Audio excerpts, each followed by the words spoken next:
Saudara Anda menyaksikan Kompas Bisnis bersama saya Putri Oktaviani. Rapat Dewan Gubernur Bank Indonesia pada 22 sampai 23 April 2025 memutuskan mempertahankan BI Rate di level 5,75%. Dan aset Keputusan Bank Indonesia konsisten dengan upaya menjaga perakiraan inflasi 2025 dan 2026 tetap terkendali dalam sasaran 2,5 plus minus 1% dan menjaga stabilitas nilai tukar rupiah di tengah ketidakpastian kondisi perekonomian global. Bank Indonesia mencermati ruang penurunan BI Rate dengan mempertimbangkan stabilitas nilai tukar rupiah, prospek inflasi, dan pertumbuhan ekonomi. Kebijakan makroprudensial dan sistem pembayaran terus dioptimalkan Bank Indonesia untuk mendukung pertumbuhan ekonomi berkelanjutan. Untuk mempertahankan BI Rate sebesar 5,75%, demikian juga suku bunga deposit facility tetap sebesar 5% dan suku bunga lending facility tetap sebesar 6,5%. Keputusan ini konsisten dengan upaya menjaga perakiraan inflasi 2025 dan 2026 tetap terkendali dalam sasaran 2,5 plus minus 1%, mempertahankan stabilitas nilai tukar rupiah yang sesuai dengan fundamental di tengah makin meningkatnya ketidakpastian global, serta untuk turut mendukung pertumbuhan ekonomi. Berdasarkan Jakarta Interbank Spot Dollar Rate atau IJISDOR Bank Indonesia, nilai tukar rupiah terhadap dolar Amerika Serikat di penutupan perdagangan hari Rabu 30 April 2025 menguat ke level 16.679 per dolar Amerika Serikat dari 16.787 per dolar Amerika Serikat.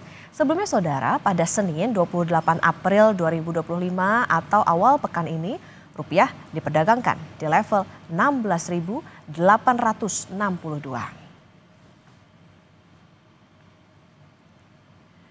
Saudara, di tengah kondisi perekonomian global yang tidak pasti karena perang tarif Presiden Amerika Serikat Donald Trump, Bank Indonesia memutuskan mempertahankan BI Rate. Lebih lengkap sudah bergabung Kepala Departemen Kebijakan Ekonomi dan Moneter Bank Indonesia, Firman Muhtar. Pak Firman, selamat pagi. Pagi Mbak Okta, salam sehat. Salam sehat Pak Firman. Pak Firman, jadi bagaimana asesmen Bank Indonesia terhadap dampak kebijakan tarif resiprokal Amerika Serikat dan juga langkah retaliasi yang ditempuh Tiongkok terhadap perekonomian global? Bagaimana asesmen Bank Indonesia terhadap arah perang dagang ini? Kami melihat memang dalam beberapa kesempatan juga terakhir dibahas dalam rapat Dewan Gubernur, perang tarif yang dilakukan ini dengan tarif resiprokal yang ditempuh oleh Amerika Serikat ini memang perlu menjadi perhatian kita semua karena ini akan berpengaruh terhadap bagaimana volume perdagangan dunia yang pada akhirnya akan berpengaruh terhadap prospek pertumbuhan ekonomi. Kami melihat ada dampak langsung dan dampak tidak langsung. Dampak langsung tentunya bagaimana hubungan dagang, bagaimana kemudian pengaruh terhadap pertumbuhan ekonomi dan juga dampaknya terhadap pasar keuangan global. Kami melihat perkembangan ini berpengaruh terhadap prospek pertumbuhan ekonomi dunia yang bila mana sebelumnya kami perakirakan tumbuh sekitar 3,2, dampak dari tarif resiprokal ini bisa menurunkan pertumbuhan ekonomi dunia menjadi 2,9%. Dalam perkembangannya memang kita melihat bagaimana proses penyesuaian arah modal dunia bergerak yang tadi semula banyak ditempatkan di Amerika Serikat. Kemudian ketidakpastian ini mengakibatkan beralihnya pergeseran modal dunia ini ke negara-negara yang dianggap baik, safe haven countries seperti Eropa dan Jepang. Tapi bukan hanya itu saja, juga akan berdampak terhadap bagaimana penempatan ke aset-aset komoditas lainnya yang kita melihat memang cukup tinggi seperti emas. Sementara ke negara-negara berkembang, di tengah kondisi ketidakpastian ini aliran modal memang masih sedikit tertahan meskipun dalam perkembangan terakhir kami melihat sudah mulai masuk ke negara-negara berkembang. Oke, ada dampak langsung dan juga dampak yang tidak langsungnya tadi karena ya di prospek ekonomi dunianya diprediksi dari 3,2 bisa menjadi di kisaran 2,9%. Itu tadi kalau bagaimana Bank Indonesia melihat. Lantas kalau proyeksi arah Fed Fund Rate di kebijakan tarif resiprokal Amerika Serikat dan langkah retaliasi seperti apa Pak Firman? Jadi apa yang terjadi terhadap Amerika Serikat ini memang berdampak langsung terhadap Amerika Serikat sendiri. Satu sisi tarif resiprokal yang diberikan terhadap Amerika Serikat ini akan berdampak terhadap kenaikan harga-harga domestik Amerika Serikat sendiri. Kami melihat potensinya inflasinya akan meningkat. Namun sisi lain, dampak kenaikan harga ini juga akan berdampak terhadap ekonomi Amerika Serikat sendiri. Kami melihat ada potensi Amerika Serikat akan lebih rendah pertumbuhannya dibandingkan dengan perakiraan-perakiraan kami sebelumnya. Bila sebelumnya kami perakirakan akan tumbuh menjadi 2,3% di tahun 2025 ini, tarif resiprokal ini berdampak terhadap penurunan perlambatan ekonomi Amerika Serikat menjadi sekitar 2,0. Bahkan di rilis kemarin pun sudah terlihat memang turun cukup dalam. Perkembangan inilah yang menjadi timbangan-timbangan kita dalam menghitung bagaimana Bank Sentral Amerika Serikat, The Fed, akan memformulasikan kebijakannya. Hitungan kami bahwa ini akan sebelumnya hanya satu kali, bisa saja akan terjadi penurunan menjadi 2 kali. Pasar bahkan akan melihat lebih dalam lagi. Dan perkembangan inilah yang pada gilirannya akan berpengaruh terhadap bagaimana prospek pasar keuangan global. Satu hal yang mungkin saya dapat sampaikan, bahwa di tengah kondisi Amerika yang Serikat ini yang memang tidak baik, satu sisi akan ada potensi penurunan Fed Fund Rate-nya, akan juga berdampak bagaimana dinamika dan prospek dari yield USD itu sendiri. Jangka pendeknya memang akan turun, tapi dalam jangka panjang USD yang lebih panjang misal 10 tahun ini akan tetap bertahan tinggi. Mengapa? Karena memang kebutuhan financing budgetnya yang memang lebih besar. Akibatnya ada pola yang lebih curam dari yield curve dari USD. Satu hal yang juga saya sampaikan, Amerika Serikat dengan kondisi uncertainty yang tinggi, pertumbuhan ekonomi yang lebih rendah, kemudian pergeseran dari yield curve-nya sendiri, ini berdampak aliran modal ke Amerika Serikat sendiri terus menurun. Dan dampaknya indeks mata uang Amerika Serikat terhadap negara-negara maju itu melemah, bahkan sempat di bawah 100 yang sebelumnya cukup tinggi 106. Perkembangan terakhir memang cukup rendah di sekitar 98. Jadi gambaran-gambaran itu Mbak Okta yang memang berpengaruh terhadap prospek Amerika Serikat dan tentunya berdampak lanjutan ke ekonomi global. Oke, artinya memang ya adanya perang dagang atau perang tarif antara Amerika Serikat dengan Tiongkok ini dengan balasannya ini juga tidak hanya berdampak pada negara-negara termasuk Indonesia, tapi juga bahkan Amerika Serikat itu sendiri. Pak Firman, lantas bagaimana asesmen Bank Indonesia terhadap rambatan dari ketidakpastian perekonomian global itu tadi terhadap indikator dan proyeksi perekonomian domestik seperti misalnya nilai tukar rupiah, target inflasi dan juga proyeksi pertumbuhan ekonomi seperti apa Pak Firman? Satu hal yang dampak langsungnya tentu ketidakpastian global meningkat tinggi. Seperti saya sampaikan tadi, aliran modal sempat beralih ke negara-negara yang dianggap safe haven countries dan juga aset komoditas yang dianggap aman. Inilah yang juga berdampak terhadap aliran modal ke negara-negara berkembang yang seperti saya sampaikan tadi juga masih belum terlalu kuat.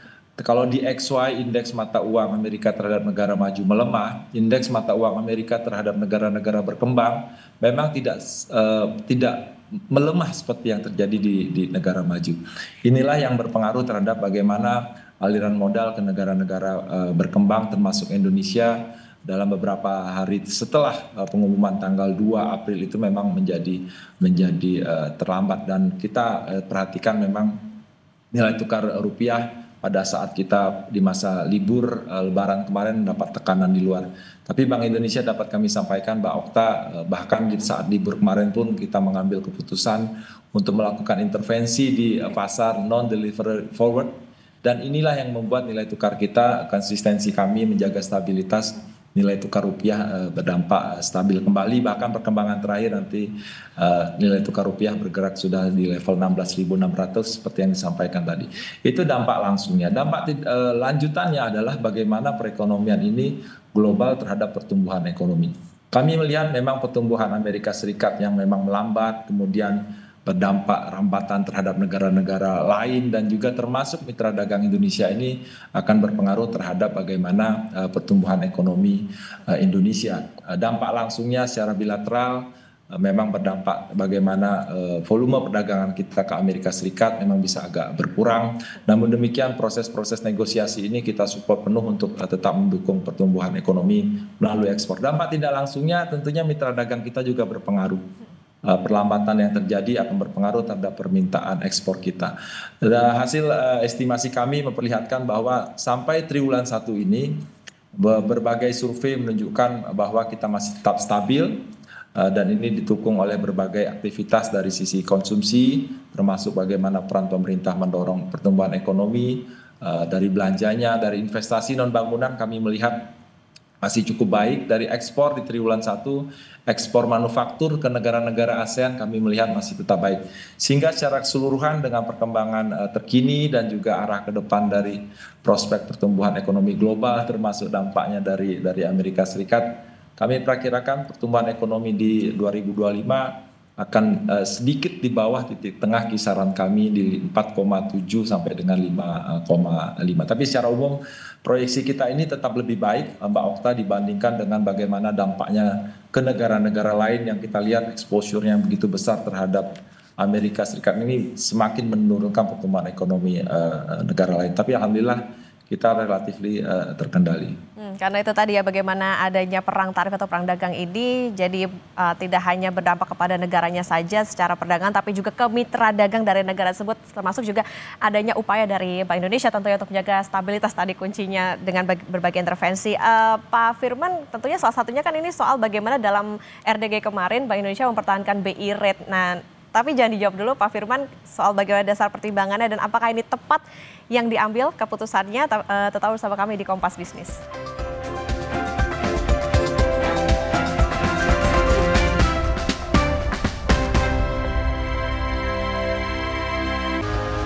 Masih di Kompas Bisnis Saudara bersama Kepala Departemen Kebijakan Ekonomi dan Moneter Bank Indonesia Firman Muchtar. Pak Firman, kita lanjutkan kembali. Tadi dalam rapat Dewan Gubernur April 2025 Pak, Bank Indonesia kan akhirnya mempertahankan BI rate.